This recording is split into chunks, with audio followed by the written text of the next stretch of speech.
Taku putori no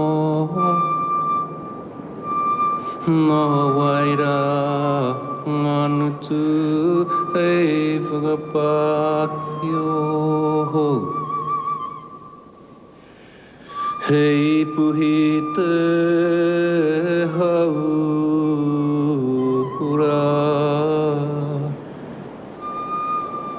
Kia raronga hia no